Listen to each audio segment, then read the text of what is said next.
तस्मै श्री गुरवे नमः। श्री चैतन्य मनोभीष्टं स्थापितं येन भूतले स्वयं रूप कदा मह्यं ददाति स्वपदान्तिकं। वन्देऽहं श्रीगुरो श्रीयुतपदकमलं श्रीगुरून् वैष्णवांश्च श्रीरूपं साग्रजातं सहगण रघुनाथान्वितं तं सजीवं साद्वैतं सावधूतं परिजनसहितं कृष्णचैतन्यदेवं श्रीराधा कृष्णपादान् सहगण ललिता श्रीविशाखान्वितांश्च। नमो विष्णुपादाय कृष्णप्रेष्ठाय भूतले श्रीमते भक्तिवेदान्त स्वामिनिति नामिने। नमस्ते सारस्वते देवे गौरवाणी प्रचारिणे निर्विशेष शून्यवादी पाश्चात्य देशतारिणे। नमो महावदान्याय कृष्ण प्रेम प्रदायते कृष्णाय कृष्ण चैतन्य नाम्ने गौरतिषे नमः। हे कृष्णा करुणा सिंधो दीनबंधो जगत्पते गोपेश गोपिका कांता राधा कांता नमोस्तुते। तप्त कांचन गौरांगी राधे वृंदावनेश्वरी वृषभानुसुते देवी प्रणमामि हरिप्रिये। नीलाचल निवासाय नित्याय परमात्मने बलभद्र सुभद्राभ्यां जगन्नाथाय ते नमः। वाञ्छाकल्पतरुभ्यश्च कृपा सिन्धुभ्य एव च पतितानां पावनेभ्यो वैष्णवेभ्यो नमो नमः। जय श्री कृष्ण चैतन्य प्रभु नित्यानंद श्री अद्वैत गदाधर श्रीवासादि गौर भक्त वृंद। हरे Krishna Krishna Krishna Hare Hare Hare Ram Ram Ram Hare Hare. Can I get a book?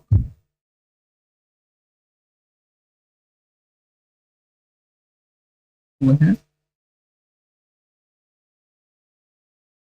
How many are Bhakti Shastras here?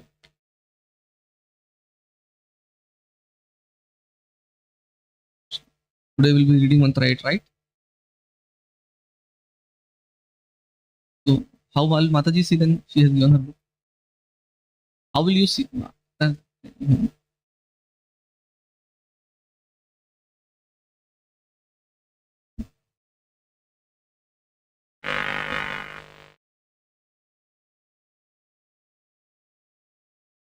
Krishna. Everyone has mantra 8?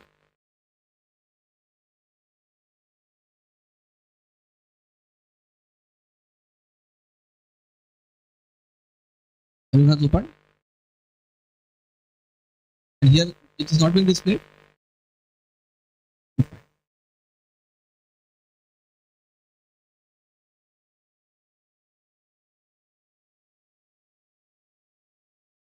Ready?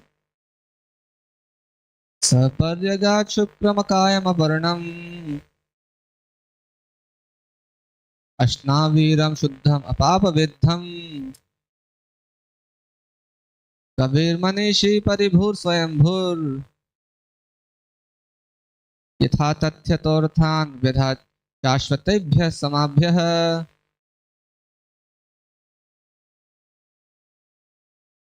This is there are 136 chandas in Vedic. This is one of the different chanda, Jagati chanda. It has to pronounce differently, but we pronounce it differently. Fine, but that's okay. Yeah. So here the description of what is given, the form of Supreme Personality of Godhead is given, and this description many times can be concluded in a Mayavadic way or in a Vaishnava way, both. Okay. What is being described here? And Madhvacharya and Baldev Vidyabhushan both give almost the same commentary that they translate it. Okay. What it says? Paragat Shukram. Shukram, he's white, very bright. Shukram.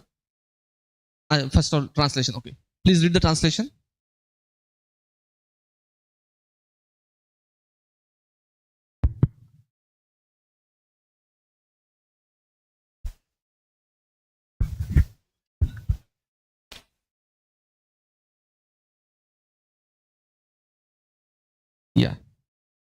So this translation is word to word of also you see.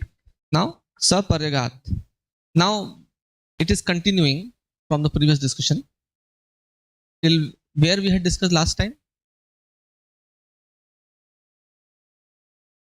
Okay, no, that I had explained, but the verse, what was explaining? The verse number 7. Doesn't work, yeah. The different kind of contradictory symptoms of the Lord is given, was discussed in the previous 2 verses. The contradictory symptoms. ऐसा कैसे हो सकता है? ऐसा भी हो सकता है, ऐसा भी हो सकता है. And finally, the person who understands the Lord in this way, he also understands something else. What he understands? Shukram. Akayam. Doesn't know, no body. Wow. Avaranam. कोई कवरिंग भी नहीं है. Ashnaviram. No veins. Shuddham. Completely Shuddha. Apapaviddham. Cannot be touched by sinful act or any kind of sinful proclivity.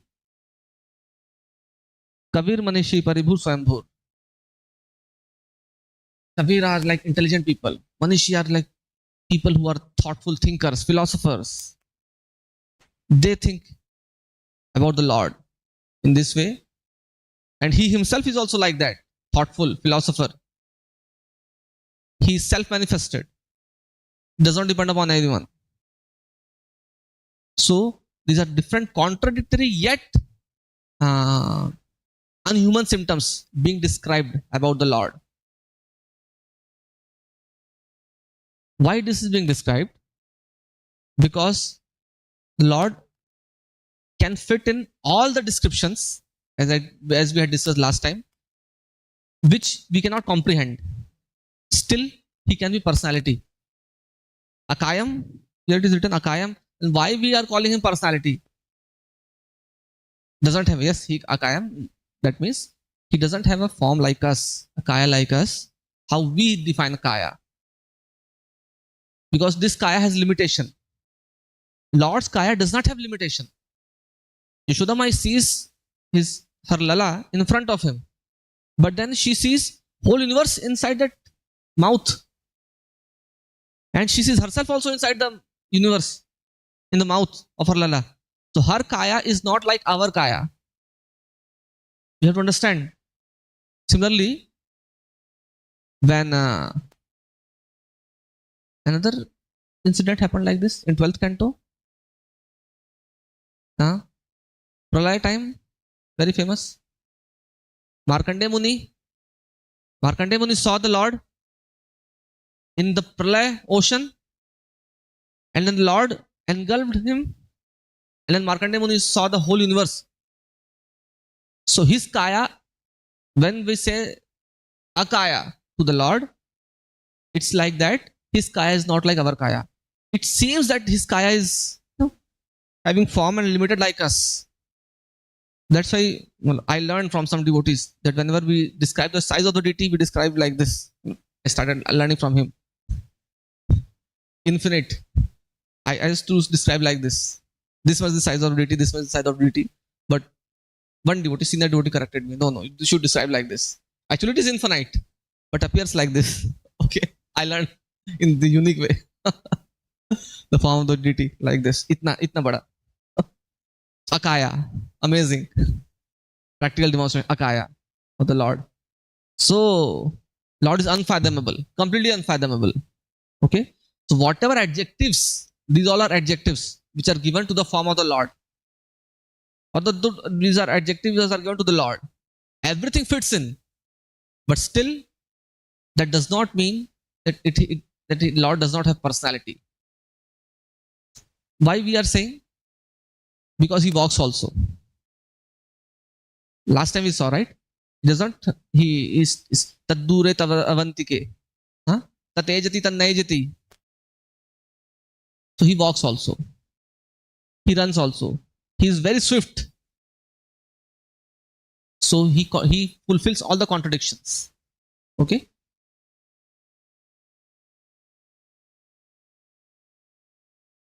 Yeah. Please read the purport. Here is a description of the transcendental and eternal form of the absolute personality of Godhead.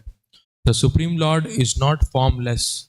He has his own transcendental form, which is not at all similar to the forms of the mundane world. The forms of the living entities in this world are embodied in material nature, and they work like any material machine. The anatomy of a metal body must have a mechanical construction with veins and so forth, but the transcendental body of the Supreme Lord has nothing like veins. It is clearly stated here that he is unembodied, which means that there is no difference between his body and his soul, nor is he forced to accept a body according to the laws of nature, as we are in materially conditioned life. The soul is different from the gross embodiment and shuttle mind. For the Supreme Lord, however, there is never any such difference between him and his body and mind. He is the complete whole, and his mind, body, and he himself are all one and the same. Yeah. He is one complete whole. His mind, body, soul is one single unit. There is no difference. So, whenever we are describing the personality of Godhead, it should be understood always in the right context, not with us in the comparison to any living entity, or it should not be compared or equated with any other living entity. That's how whenever we say that Akaya, does not mean it is formless. We have already discussed Akayam elaborately, right? What does it mean to be Akayam? Yeah. Please read ahead. In the Brahm Samhita, there is a similar description of the Supreme Lord. He is described there as Satchit Ananda Vigraha, which means that he is the eternal form fully representing transcendental existence, knowledge, and bliss. As such, he does not require a separate body or mind, as we do in the material existence. The Vedic literature clearly states that the Lord's transcendental body is completely different from ours. Thus, he is sometimes described as formless. This means that he has no form like ours, and that he is devoid of a form we can conceive of. In the Brahm Samhita, it is further stated that with each and every part of his body, he can do the work of the other senses. This means that the Lord can walk with his hands, accept things with his legs, see with his hands and feet, eat with his eyes, etc. In the Shruti Mantras, it is also said that although the Lord has no hands and legs like ours, he has a different types of hands and legs by which he can accept all that we offer him and run faster than anyone. These points are confirmed in this 8th mantra through the use of words like Shukram, omnipotent. So Prabhupada is translating Shukram as omnipotent, and Baldev Vidyabhushan Madhvacharya, they describe Shukram as completely fair, white, and as bright as light. That's how they translate. Now another thing about the form of the Lord. When Lord Krishna jumped from 88 miles long mountain, he did not get any cut, did not find anything, any bone breakage or something like that, not even scratch. But when the Jara hunter hit him, then there was the arrow pierced the leg, and then there was blood.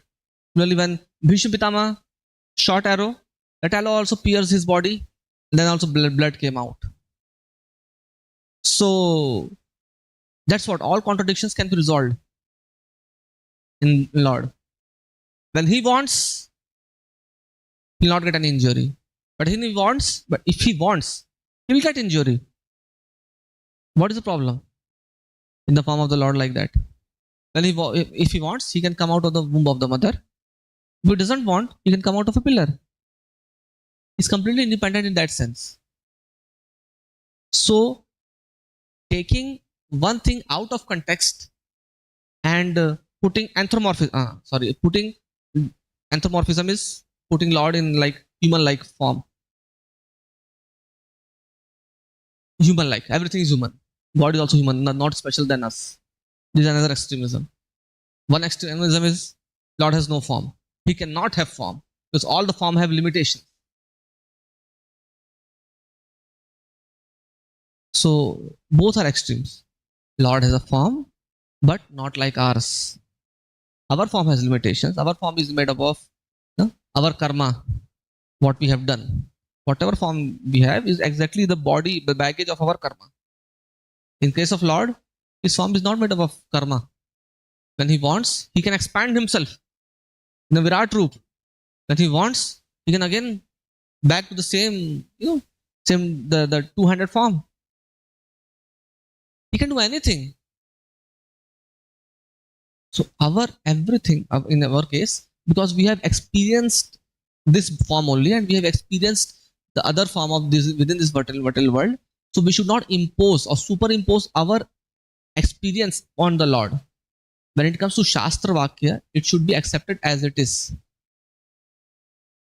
And all the contradictions of the Shastras should be resolved, not negating the Shastra Vakyas, accepting them properly.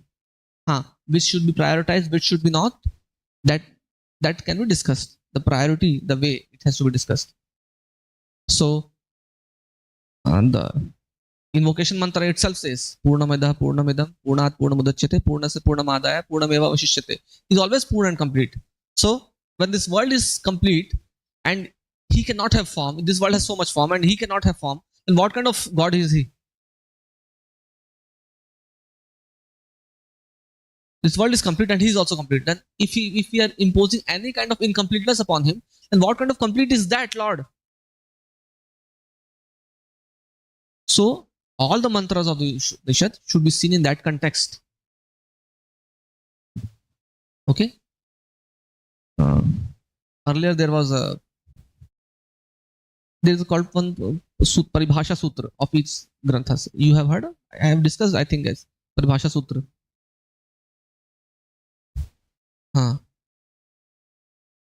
There was a culture of writing Paribhasha Sutra of each scripture. Paribhasha Sutra means what? One sutra, one shloka, which defines or overrides or rules the entire scripture. It should be written in the front, in the beginning of, not just the first one, but in the beginning of the literature. And then all other context should be seen in the reference to the Paribhasha Sutra of the scripture. Like for Bhakti Rasamrita Sindhu, Paribhasha Sutra is Anyabhilashita Shunyam Jnana Karmadhyanavitam Anukulyena Krishnanushilam Bhaktiruttama. And Jiva Goswami says that Paribhasha Sutra of Srimad Bhagavatam is Ete Chamsha Kalas Pumsha Krishnastu Bhagwan Swayam Indrari Vyakulam Lokam Bhadayanti Yuge Yuge. So Jiva Goswami says that is the Paribhasha Sutra, and Jiva Goswami characterizes also. Similarly, no one has discussed the Paribhasha Sutra of Īśopaniṣad, no one says. But then because it is in the invocation only, Purnamada Purnamidam Purnat Purnamudachyate. So I'm assuming, and because surely mantra 8 cannot be the Paribhasha Sutra. Paribhasha Sutra has to be in the beginning only. Either invocation of 1 or 2. Someone can call Isha Vashamidam Sarvam. Also can be called whatever it is. But then when invocation has come, the Mangalacharan itself, Purnamada Purnamidam Purnat Purnamudachyate Purnasa Purnamadaya Purnameva Vashishyate. So any kind of incompleteness cannot be imposed upon the Lord, for sure. Okay.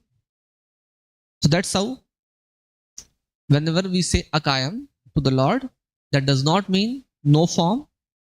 That means a spiritual form, not like ours. But then if he wants, he can take up material form also. Well, who can restrict him? If he wants, he can ooze out blood. Why he cannot? When he can give form to us like the material form, why he cannot assume? And at the same time, he can have material and spiritual form both. Why he cannot have?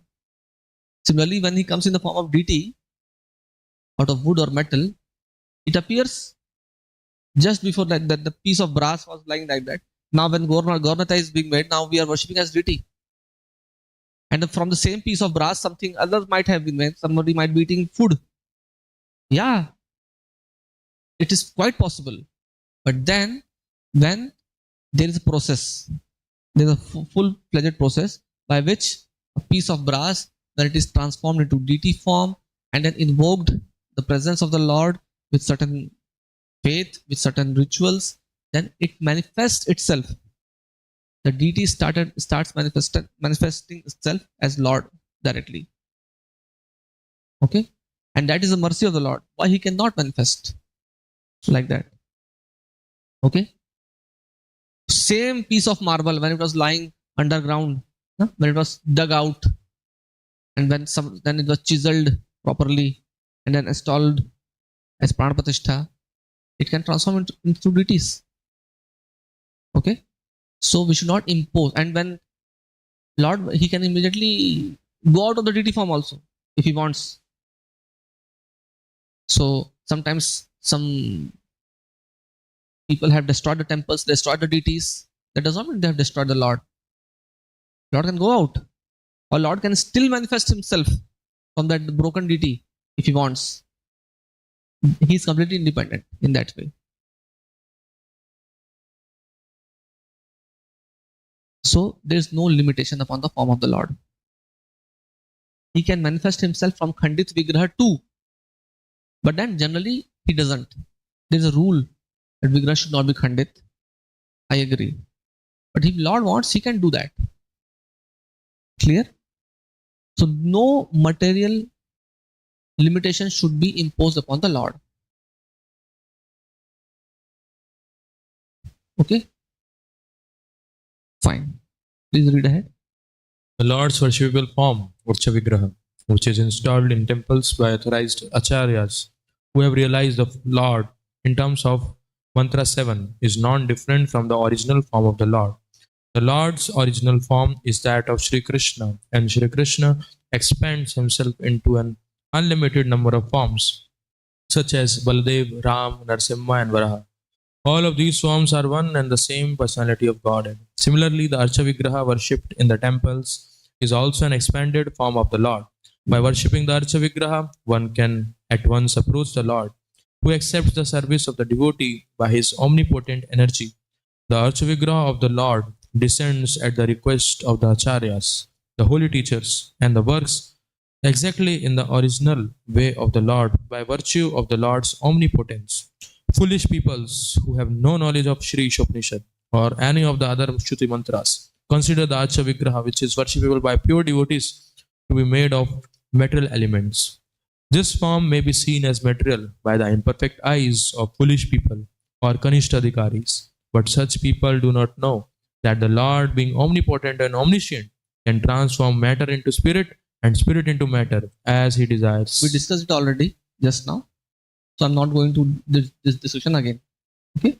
One thing which we could not discuss was when it comes to the form of the Lord, he can do anything by any of his senses. Okay, he can eat with his eyes, or he can see with his fingers, or he can do anything. His form has no limitation in that sense too. In our case, our hand can do a particular job, our eyes can do a particular job, our mouth can do a particular job only. But that does not apply to the form of the Lord. He can do any job with any of his sense. For example, the washerman was beheaded in Mathura. The washerman was beheaded by Lord using his hand. That's it.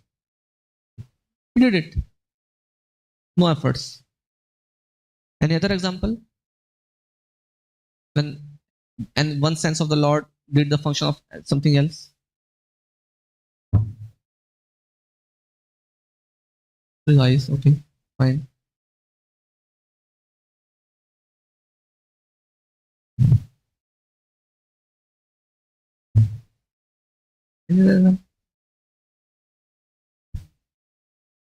Okay, so one form is manifesting like that. From his navel Burma was born. Yeah. From his eye, he impregnates mortal energy. That's it.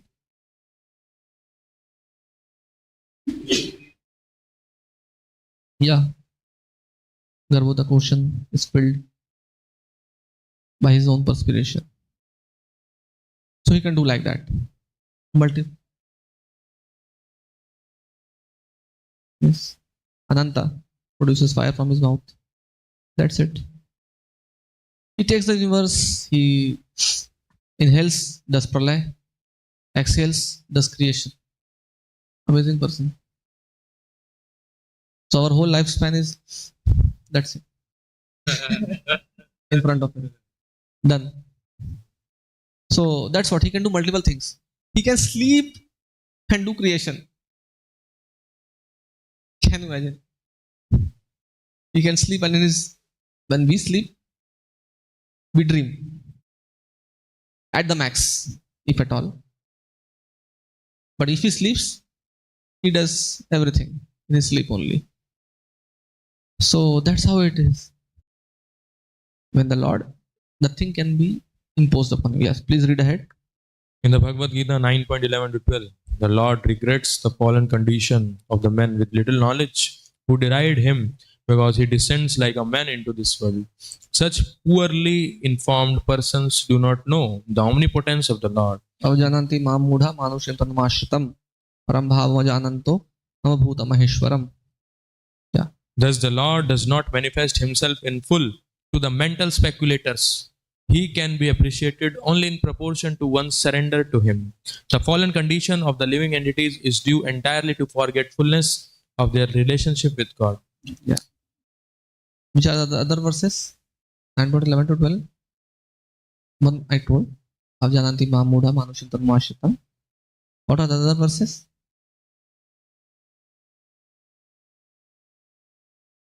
Just open that. Bhagavad Gita 9.11 to 12. You will see. He also discusses the 4 types of dushkritanas as well. Though who are the 4 types of dushkritanas? So in that only the sukritanas also discussed later. Dushkritanas are also discussed. Okay. Go ahead to the next one. Bhoghasha, Bhokarvana, Bhogyan Vichetasa. Yes, read. Those who are thus bewildered are attracted by demoniac and atheistic views. In that deluded condition, their hopes for liberation, their fruitive activities, and their culture of knowledge are all defeated. Yeah. So those people who are like, who don't take the Lord as he is, when he appears, they take him as human. They are the people who are deluded by illusion. And for them, this shloka is applicable. And then go ahead, next one, the 12th one.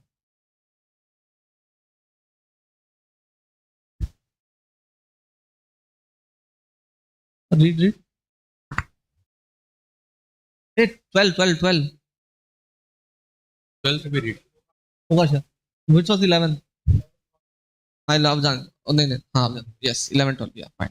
We got it. So, further ahead it will come. Fine. Okay, we'll stop here. Go to the Īśopaniṣad verse again. Please read the purport. In this mantra, in this mantra, as well as in many other Vedic mantras, it is clearly stated that the Lord has been supplying goods to the living entities from time immemorial. A living being desires something, and the Lord supplies the object of that desire in proportion to one's qualification. If a man wants to be a high court judge, he must acquire not only the necessary qualifications, but also the consent of the authority who can award the title of high court judge. The qualifications in themselves are insufficient for one to occupy the post. It must be awarded by some superior authority. Similarly, the Lord awards enjoyment to living entities in proportion to their qualifications. But good qualifications in themselves are not sufficient to enable one to receive awards. The mercy of the Lord is also required. Yeah. So, this also, we know that our efforts should be there, our karmas, the timing, and our purv niyojit, the whatever phal we are supposed to get. When everything combines, then we get the desired result. It's not that we every time get the result in whatever efforts we put. Of course, when somebody has done a lot of punya karmas in the past, then whatever they do, they get immediate results. And they also don't know that this is because of my previous punya karmas, and they are enjoying the good results because of that.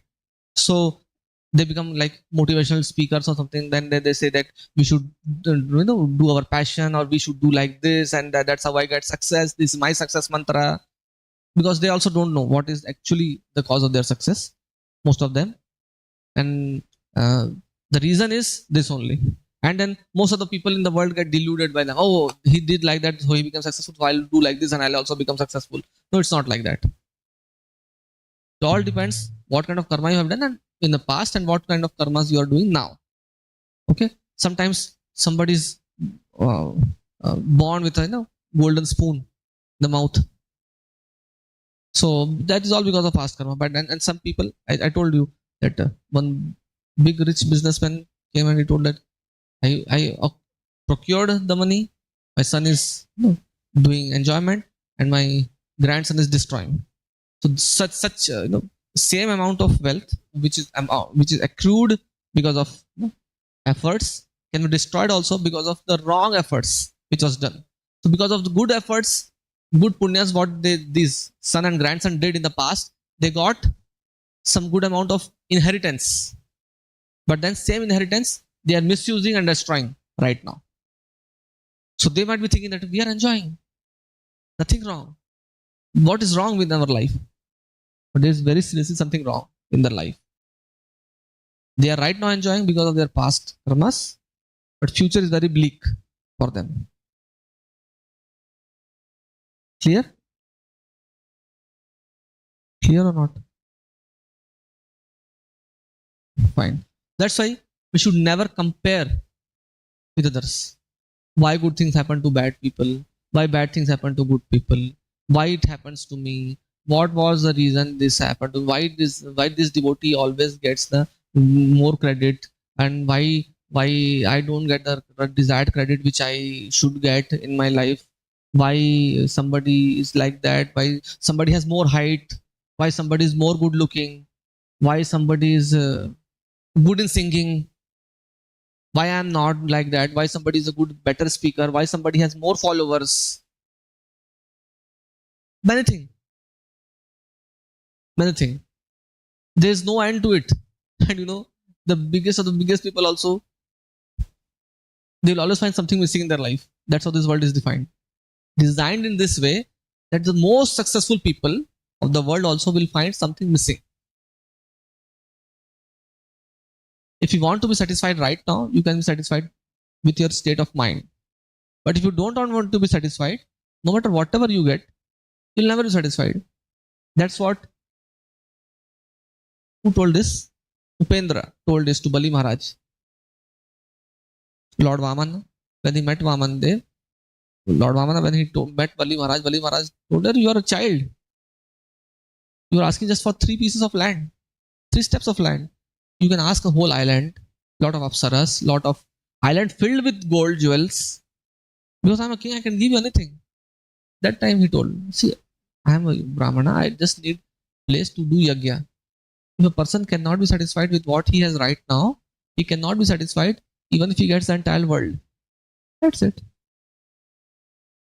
So that's what Lord Vamana told Bali Maharaj. So that's how somebody is more successful, somebody is less successful, because of the karmas. And what is that successfulness? The way we are trained in a way. Okay, this person is successful means if he or she fits our parameter of success, then it is called success. Like for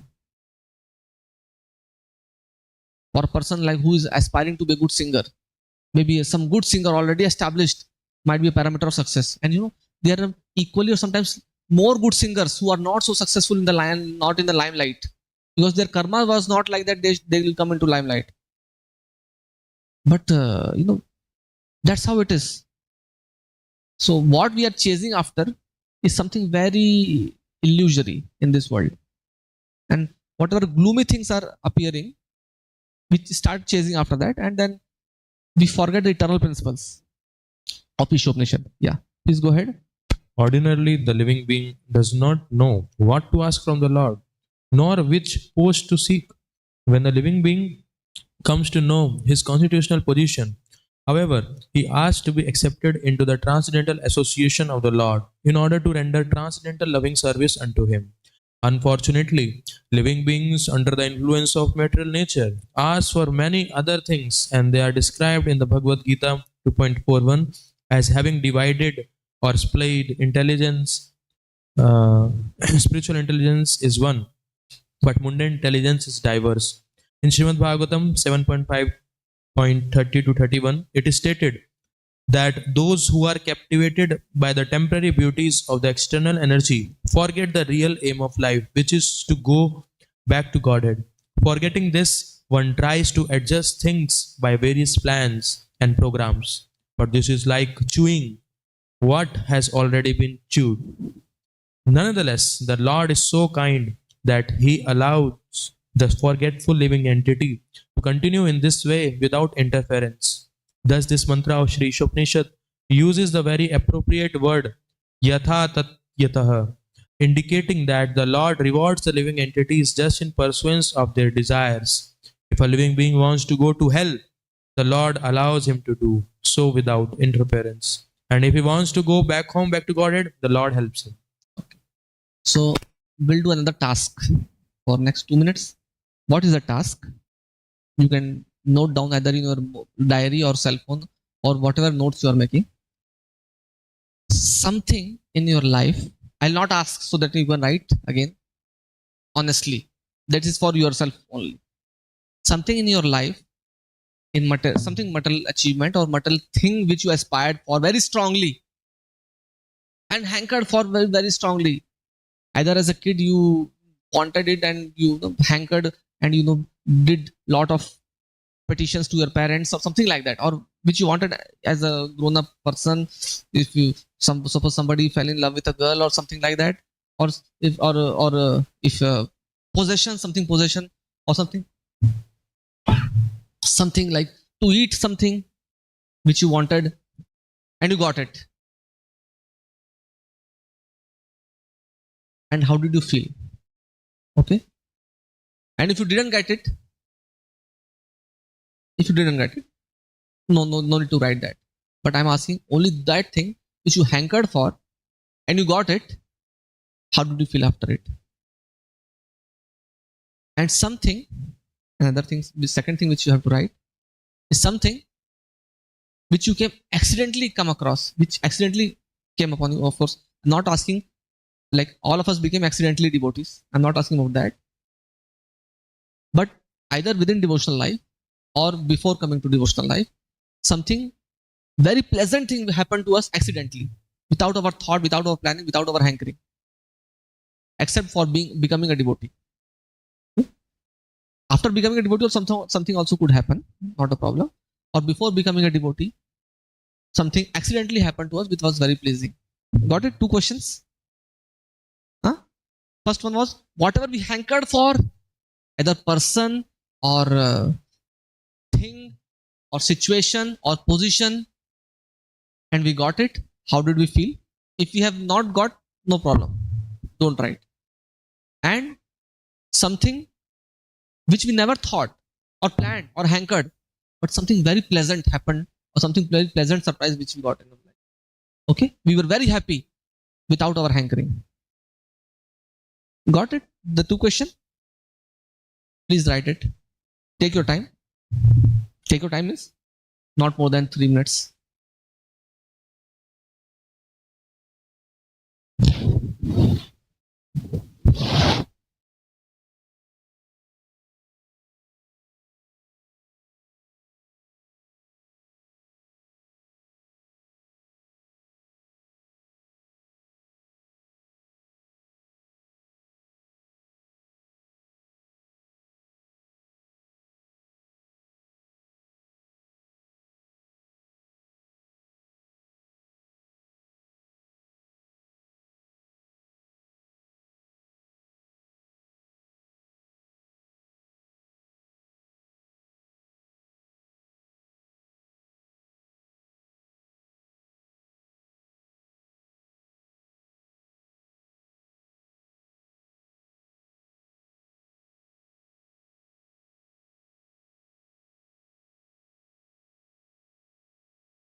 Ready?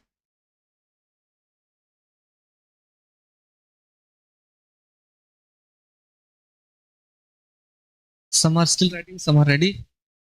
Shastri, are you ready? Okay, Just. So I'll do something for my life first. I remember when I was a kid, that time video games had come, new thing. And that was my aspiration. Video game. I hankered for it like anything. And my father always had a habit. If I hanker for something very strongly, he'll make me cry so much that I'll lose all hopes of getting it. Then only he will give me. If I have still some hankering for it, he will never give me. So I cried, I did whatever. And when I really lost hope, I understood his mentality later. That was his strategy. But that time I really lost hope after so much of thing. And finally, when I gave it up, he himself took me and purchased a video game. And I was so happy. I got finally. And I used to play this. Yeah. Mario. Another thing was Contra. Super Contra. हाँ वो भी था वो उससे याद नहीं but Mario सबसे and then maybe for 6 months after that gone, completely gone, no nothing, no aspiration, nothing like that. It did not give so much of pleasure. Similarly, cable connection had come. Cable connection. हाँ दूरदर्शन छोड़ के पहले DD2 started coming. So we go to the antenna and do something so that DD2 will come. DD2, that was 90s, 91, I think, the DD2 channel, because DD2 channel has come and there's movies are more or something like that. In DD1 only in Sunday movies used to come. Only one movie. DD1. That too after afternoon time. So for DD2, like I did a lot of play with the antenna, and finally when cable connection came, again I was hankering. And my father, same thing strategy followed. When I gave it up, he brought the cable connection. And then afterwards, that was all that faded away. Similarly, when I was preparing for IIT JEE and everything, I went to Kota and did studies, everything. And then when I got my rank in AIEEE, so after seeing the rank, I did not feel so much of happy. Okay, I thought, okay, it is good rank. But when I came back in the home and I told my friends, relatives, everyone, my teachers, then they started saying, "Yeah, rank aaya, yeah, rank aaya." And I started feeling happy, not after seeing my result, but because others were appreciating. Then I thought, "Arey, अच्छा rank hai, कुछ तो अच्छा किया hai." And when counseling happened, everything, and when I went to college, the first day of college only ragging started happening. I thought, my God, I think ragging does not happen so much now. No. But I thought, my God, this is what I looked for. In the first month of NIT Warangal, the first month itself, I was thinking that how will I spend 4 years here? This is a place which we thought that so much intellectuals will be there and will be studying, will be doing research. And here what we are doing, what we are learning. And I was feeling trapped completely. Fortunately, in that period of ragging, only I got connected to ISKCON. That was so much of suffering was there that I immediately picked up the Krishna consciousness, because it was unheard. That suffering, gave me a thrust to hold it on. Earlier, I was not convinced with the philosophy in the beginning because I was follower of another panth earlier. But I thought something is better than nothing. And then that thrust gave me a punch, and then slowly I picked up Krishna consciousness, and then I found very wonderful. So something unplanned happened, and it became a part of my life. It became my life. But whatever I planned, I aspired, and I got, it did not prove to be worth putting so much of efforts and giving me satisfaction that I did something in my life. You got it? Something unplanned happened, something very wonderful, but then something whatever I planned and hankered and aspired and achieved, was proved futile at the end. You got it? That's what happens in this world. Okay. So you don't have to give the example. If you want to share something, if you achieved something and became happy, not a problem. And you found that this became your life, that is also okay. If you want to share something, like I shared something, if anyone in this room want to share in any incident which will not disturb the public, okay, whatever you have written out of that, which is not disturbing to others, if you want to share. But it's not that you have to share in a similar way. I achieved something and I found it futile. If you achieve something and found it wonderful, okay, it's okay. Something good happened. Yeah. Earlier घर में बहुत सारे request कर रहे थे कि mobile चाहिए था। घर में दिया था कीपैड वाला, तो कई सालों तक उसको रखे। फिर कॉलेज में भी आ गए तो सबको देखे सब लोग पढ़ाई भी कर रहे हैं बड़ा मोबाइल से, तो फिर घर में रिक्वेस्ट की कि बड़ा मोबाइल चाहिए। तो किसी तरह करके बड़ा मोबाइल तो हो गया, लेकिन फिर वॉइस में जैसे शिफ्ट हुए, फिर दामोदर गोविंद प्रभु का क्लास बहुत सारा हुआ, तो फिर वो मोबाइल ही छोड़ दिए। फिर पता चला कि नहीं, ये सब सही नहीं है। फिर दोबारा फिर सर्विसेज, फिर यहाँ पे सर्विसेज आकर के फिर mobile Lee.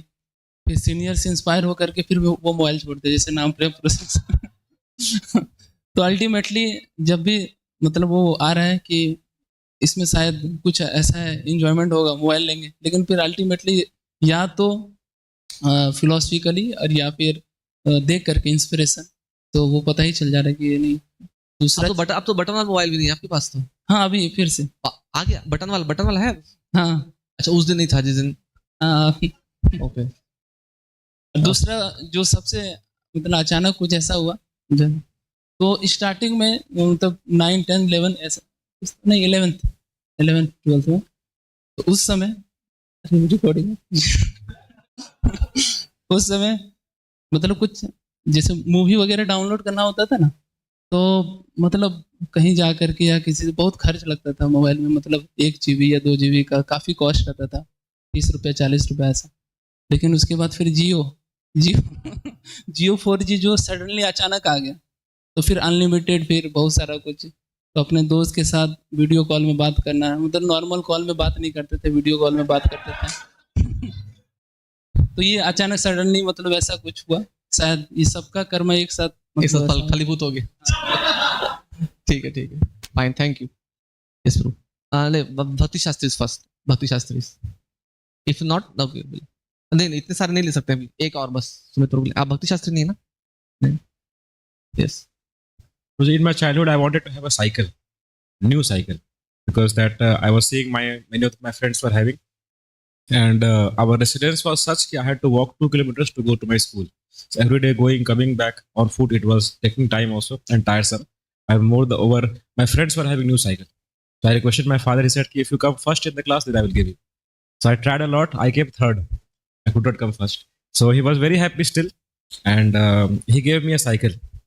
So I was very happy. In the evening, I got a new cycle. Next day morning, I went to the school in the new cycle. But that day only the cycle broke down. I came in the evening. Every day I was coming on foot, but this time I had to drag the cycle. I was very much frustrated. I came in the home, I was blasted like anything. So it was really tiresome. Yeah. Okay. Thank you.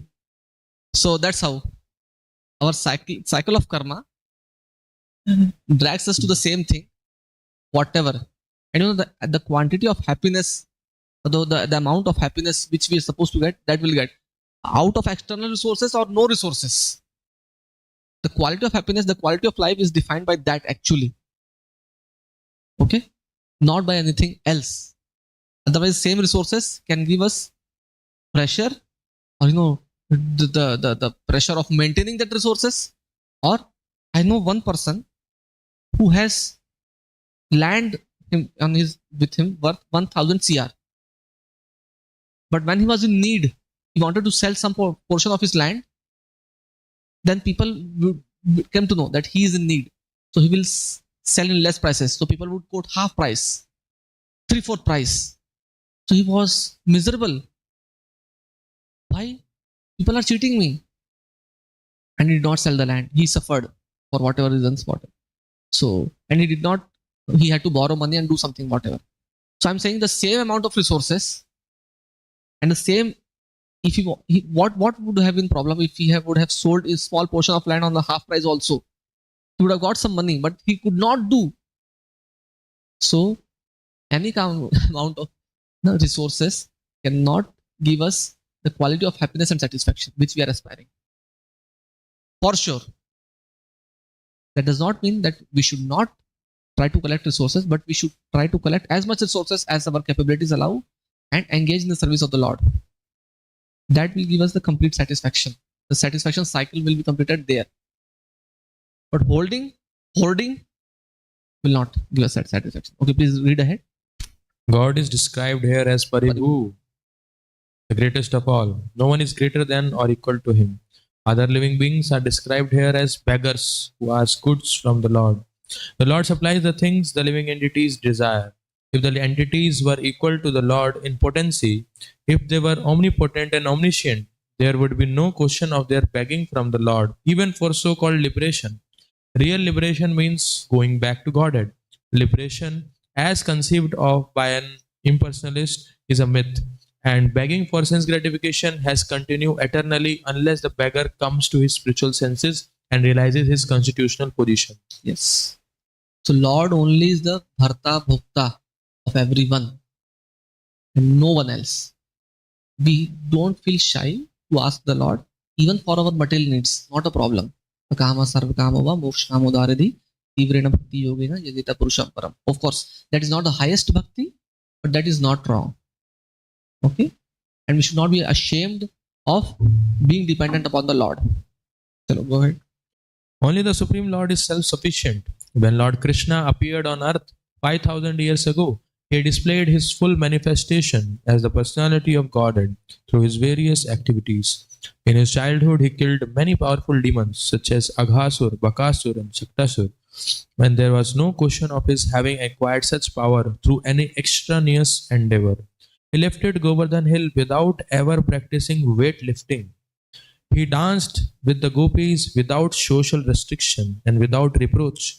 Although the gopis approached him with the paramour's feelings of love, the relationship between the gopis and Lord Krishna was worshipped even by Lord Chaitanya, who was a strict sannyasi and rigid follower of disciplinary regulations. To confirm that the Lord is always pure and uncontaminated, Sri Īśopaniṣad describes him as Shuddham, antiseptic, and Apapavidham, prophylactic.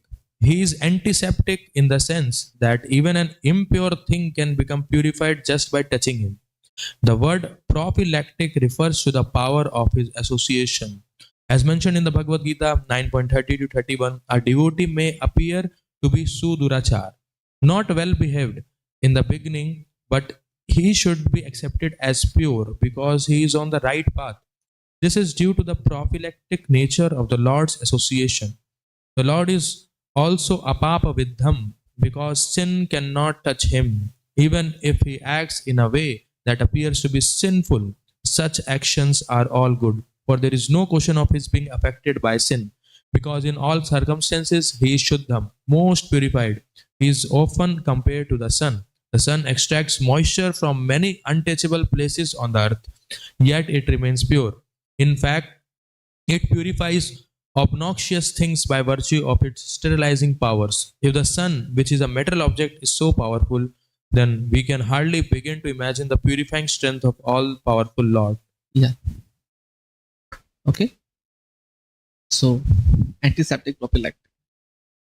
Yeah. So, whosoever comes in touch with the Lord, he or she becomes purified. And that's how, when Lord kills, the person gets elevated. That's why Lord does not incur sin. When we kill, the person does not get elevated. Okay? So we get the sin, we get the karma. Okay? When Lord does something immoral externally, no, it is completely independent. Okay? Fine. We'll go to the next mantra. Yes, Prabhu.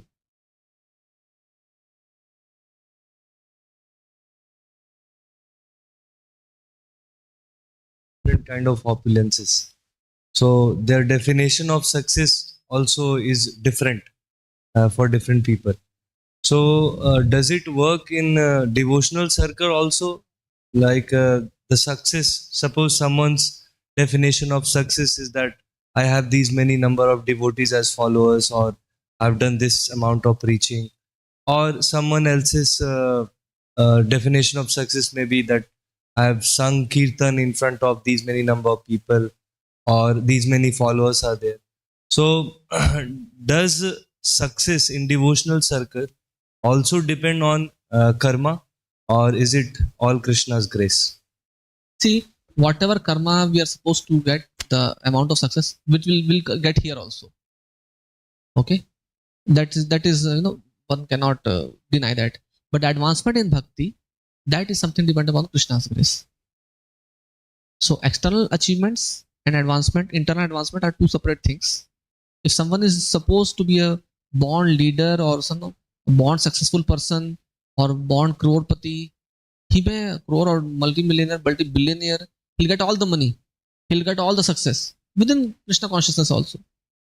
But advancement, what he or she will make depends upon the internal attitude, what he or she is maintaining continuously. So these are two separate things altogether. Okay, and that multi-billionaire person also can be very spiritually advanced internally, not a problem. It's not that somebody has to be poverty or downtrodden only. At Akinchan Vritti, who has? Even a big successful person can be having the dependence and surrendered attitude towards the Lord. That defines his internal advancement, his or her. Okay. Fine. That's why if some other devotee is getting more external success, not a problem. We are that he would have got anyways outside. But then we are here for our self-purification, internalization. That is very important. Okay. Sometimes we feel that some devotee is not so much talented as us, but still is getting more credits and more success. No problem. Bhakti mein, these all things happen. Prabhu, I will finish first. इसी का continuation. चलिए. To define the success in bhakti and how to because we see external things. Because we came out from outside, we see the external thing. These many followers are there, so he is singing very nicely. He is doing very nice manager. These are the things we are see externally. But how to judge ourselves that I am advancing or I am just for external? First of all, we should not compare ourselves with others at any point of time. Somebody is more successful, not a problem. Good, praise them. See the life of Chaitanya Charitamrita. Every devotee, how they're living. Are we fitting in the criteria? Are we fitting in that? We are seeing that external success of the devotee, we are becoming happy, or we are becoming jealous, or we are becoming inferior. If you are feeling inferior and jealous, you should take shelter. You should try to take small shelter of holy name. That's it. What with the process we are doing, this itself is parameter of success. We have already achieved it. We should not lose it by our offenses, by our critical attitude, by our some behavior. That's it. So actually, this is what we are going to do in spiritual world also. Doing deity seva, doing temple marjan, making garlands for the Lord. This is what we are supposed to do. So we have achieved perfection. Actually, we have achieved perfection, what we are supposed to achieve. We should not lose it. So actually, this is the success. But then, if we do some offenses, or if we do some non-critical things, then we lose the success which we have achieved. भक्ति में क्या है? सबसे पहले आपको success दे दिया गया है, अब उसको इंटरनलाइज करो, ये बोला जाता है. वो वही करना है. That's it. ठीक है. मंत्र 9. अंधम तमः प्रविशन्ति ये वेद्यामुपासते ततो भूयैव ते तमो य उविद्यायामृतः.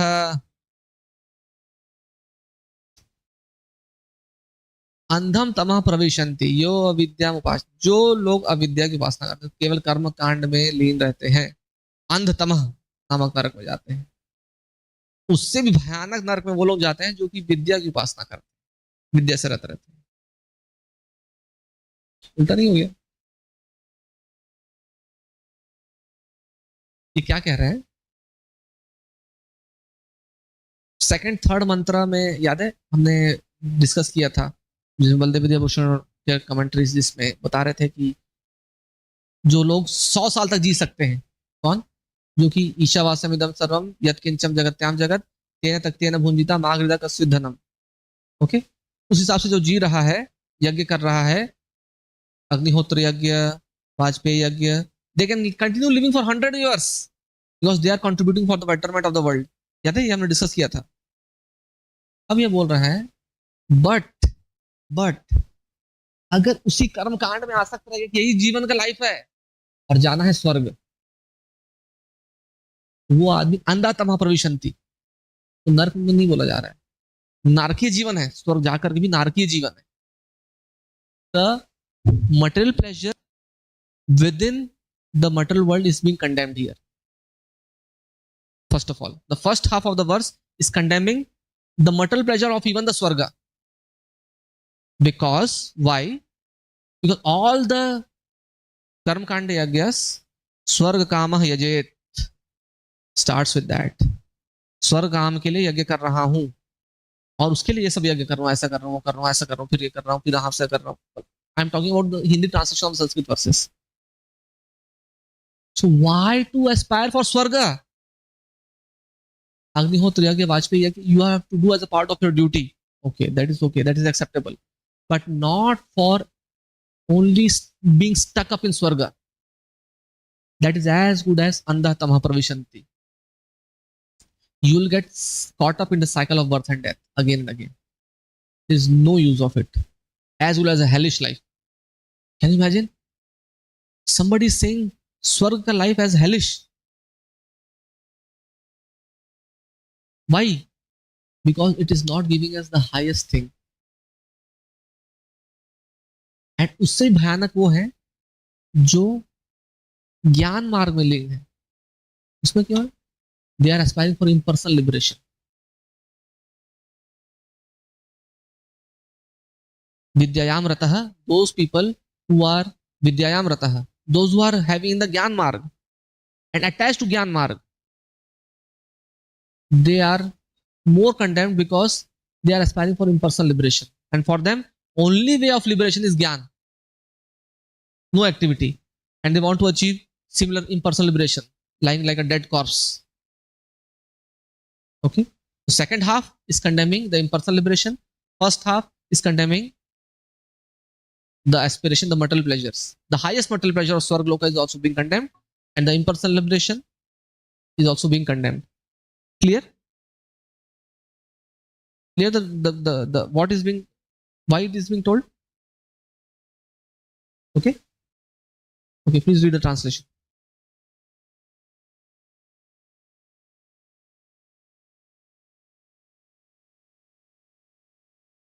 No, that's a translation.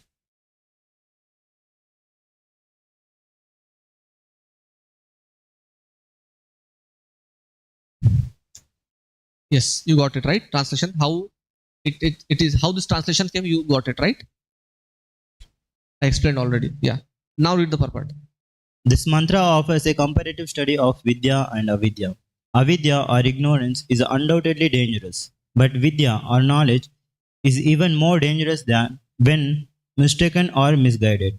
This mantra of Sri Īśopaniṣad is more applicable today than at any time in the past. Modern civilization has advanced considerably in the field of mass education, but the result is that people are more unhappy than ever before because of the stress placed on the material advancement to the exclusion of the most important part of life, the spiritual aspect. Yes,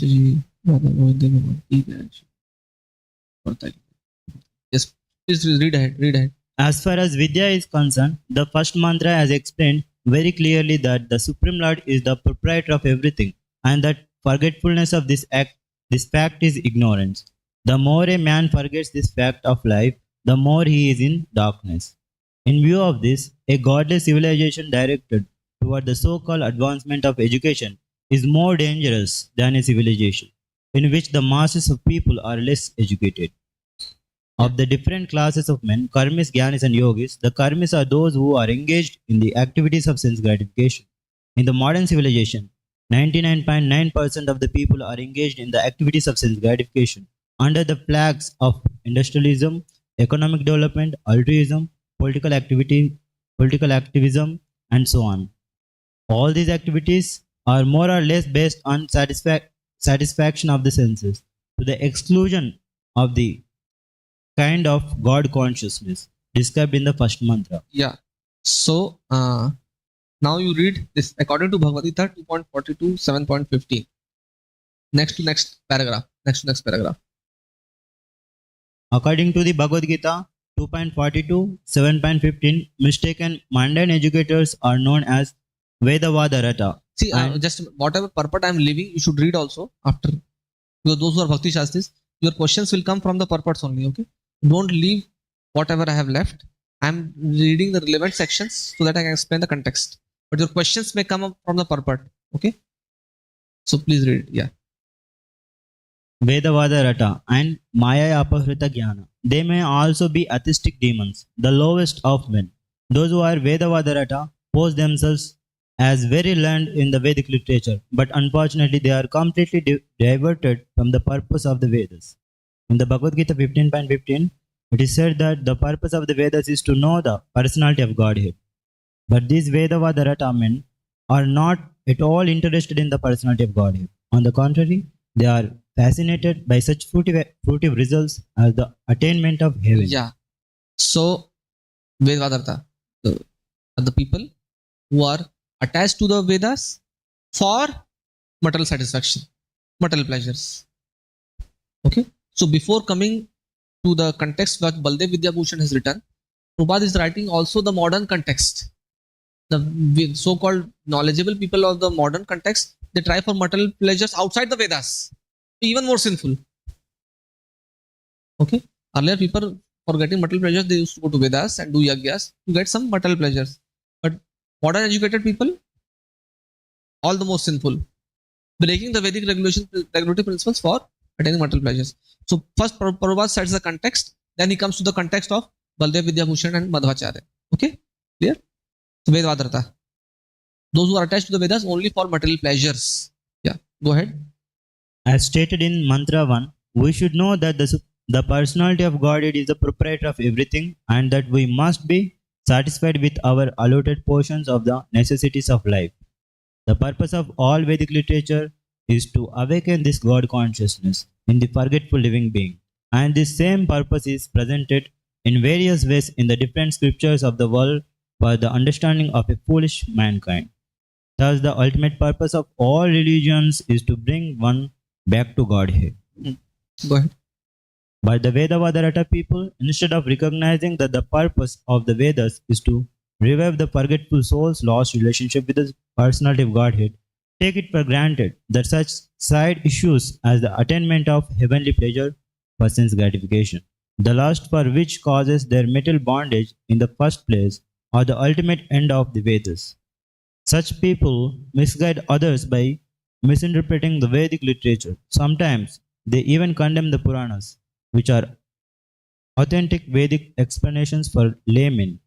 The Vedavadaratas give their own explanations of the Vedas, neglecting the authority of great teachers, Acharyas. They also tend to raise some unscrupulous person from among themselves and present him as being as the leading exponent of Vedic knowledge. Such Vedavadaratas are especially condemned in this mantra by the very appropriate Sanskrit words Vidyayam Rataha. Vidyayam refers to the study of the Vedas because the Vedas are the origin of all knowledge. Vidya. The Rata means those engaged. Vidyayam Rata thus means those engaged in the study of the Vedas. The so-called students of the Vedas are condemned herein because they are ignorant of the actual purpose of the Vedas on account of their disobeying the Acharyas. Such Vedavadaratas search out meaning in every word of the Vedas to suit their own purposes. They do not know that the Vedic literature is a collection of extraordinary books that can be understood only through the chain of disciplic succession. One must approach a bona fide spiritual master in order to understand the transcendental message of the Vedas. That is the direction of the Mundaka Upanishad 1.2.12. These Vedavada people, however, have their own acharyas who are not in the chain of transcendental succession. Thus, they progress into the darkest region of ignorance by misinterpreting the Vedic literature. They fall even further into into ignorance than those who have no knowledge of the Vedas at all. The Maya Pahrita Jnana class of men are self-made gods. Such men think that they themselves are God and that there is no need of worshipping any other god. They will agree to worship an ordinary man if he happens to be rich, but they will never worship the personality of Godhead. Such men, unable to recognize their own foolishness, never consider how it is that God can be entrapped by Maya, his own illusory energy. If God were ever entrapped by Maya, Maya would be more powerful than God. Such men say that God is all powerful, but they do not consider that if he is all powerful, there is no possibility of his being overpowered by Maya. These self made gods cannot answer all these questions very clearly. They are simply satisfied to have become God themselves. Yeah. Two kind of misapplication is discussed by Prabhupada. One is Vedvadarata, attached to Vedas for sense gratification. Another is self-declared gods, Maya Prita Jnana. They themselves are being deluded that they are God, and then other people are also misguided because they considered their proponent as God. And such type of people were present even in the time of Krishna, Pundarik, right? Who had declared himself Pandrak, and the king of Kashi. He had followers also. Pandrak had followers also, king of Kashi. And his whole, like, they would consider that false Vasudev is Krishna and he's actual Vasudev. How person can be confident even in front of Narayana that he's the real Narayana? What to speak of now? So that's how these two classes of men have always deluded. Now, still there are people who are considering that our follower is God. We are also calling Chaitanya Mahaprabhu as God. But then why do we call Chaitanya Mahaprabhu as God? Because there are some concrete Shastric evidences. Okay. But then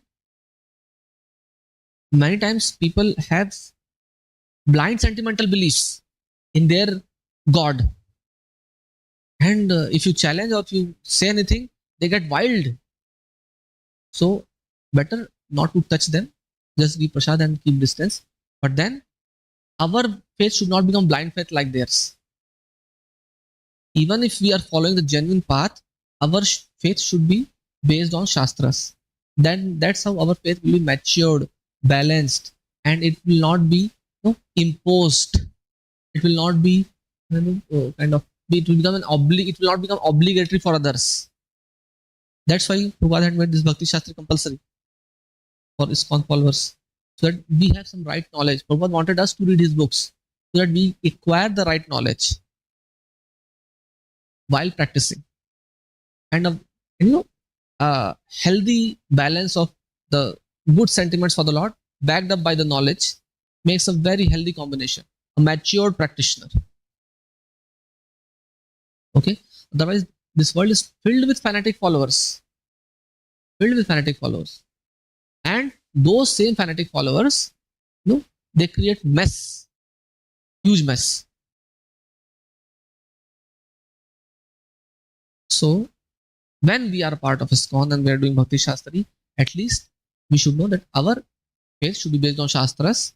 That does not mean that we cannot have emotions to the Lord. We cannot have some strong devotional sentiments for the Prabhupada. We can have, we are proud to have that.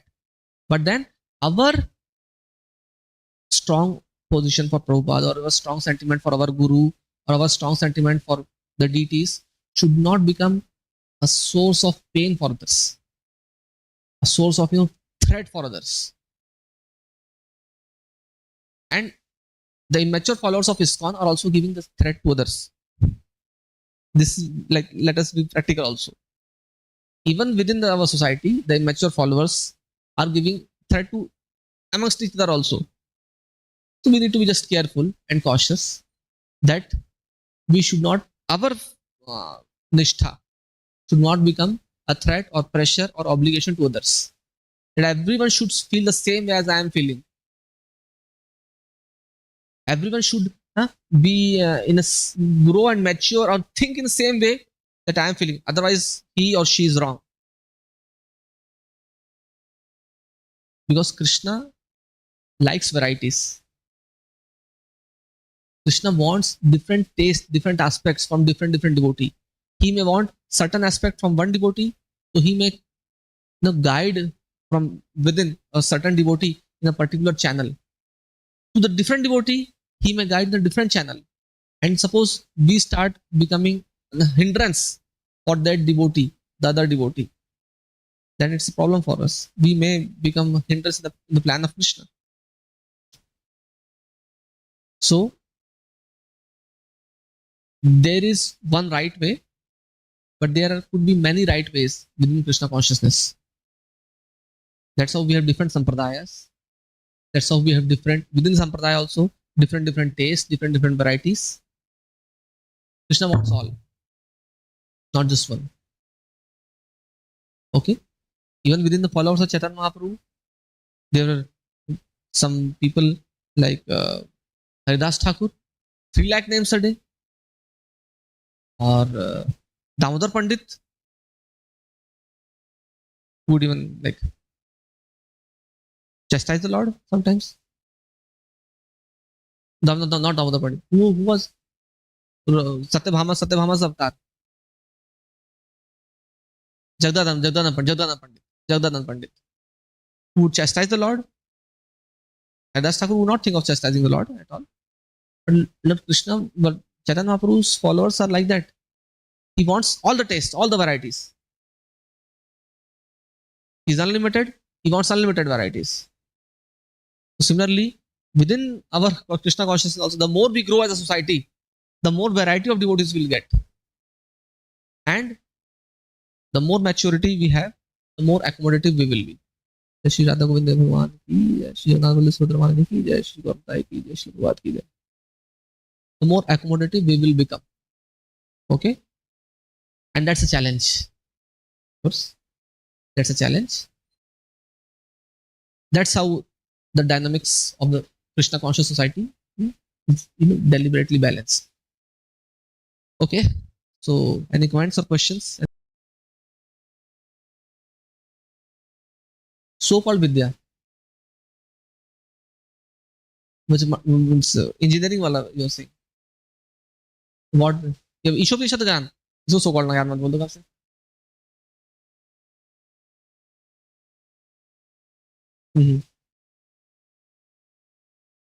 Those who are attached to that knowledge, they are called Nashans.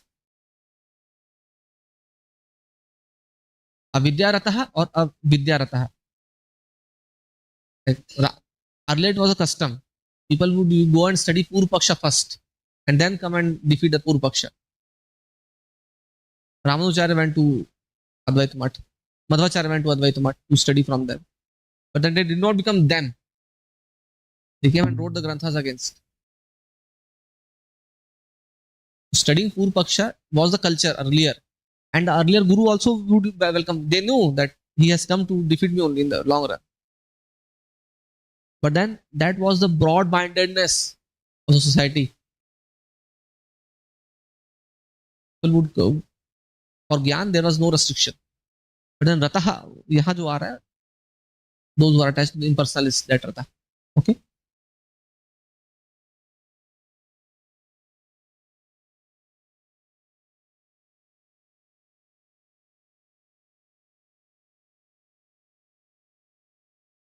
They are aspiring for. So That thing actually, is not written. Prabhupada is writing translation in the current context, what we are doing. But how it was earlier, in the earlier context that I mentioned, Baldev and Madhvacharya, they translated. Fruitive activities are the Karma Kanda Yagyas only. So leads to Nisayans.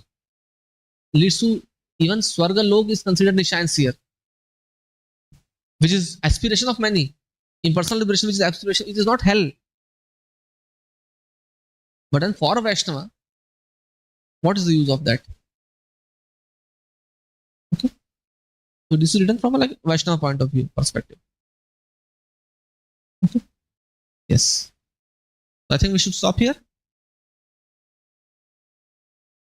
4 minutes early today. Okay. Thank you very much. Prabhupada ki